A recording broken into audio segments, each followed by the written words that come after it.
অনেকদিন পর আজকে ঘুরতে গিয়েছিলাম। কোনো নামি দামি জায়গায় যাইনি, গেছিলাম দিঘির পাড়ে।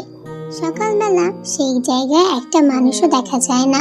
বিকেল হলেই মানুষের অভাব হয় না, চারিদিকে মানুষে মানুষে গম গম করে পরিবেশ।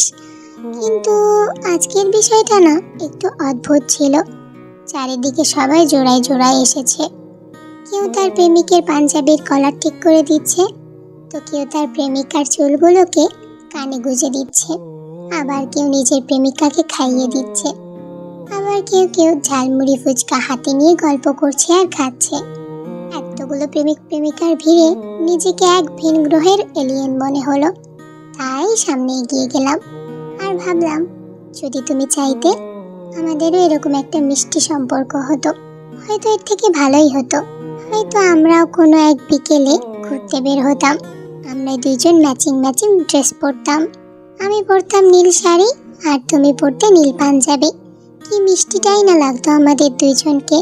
সবাই আমাদের দিকে হা করে তাকিয়ে থাকতো আর বলতো, এদের দুইজনের জুটিটা সব থেকে সুন্দর।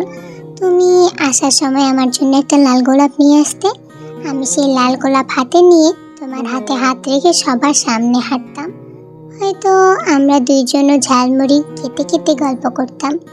কিন্তু তুমি এসব চাইলে না, তাতে না কোনো আক্ষেপ নাই আমার। যদি পরের জন্ম বলতে কিছু থাকে, তাহলে সেই জন্মে আমি আর তুমি না হয় একজোড়া পাখি অথবা নীলতিমি হয়ে জন্ম নেব। যদি একজোড়া পাখি হয়ে জন্ম নেই, তাহলে ওই নীল আকাশে কোনো একদিন উড়ে বেড়াবো আমরা দুইজন। মনের খুশিতে একে অপরকে ভালোবাসবো।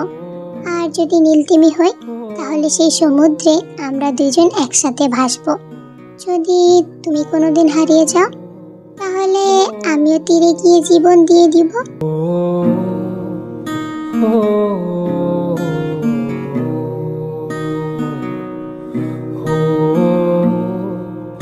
Oh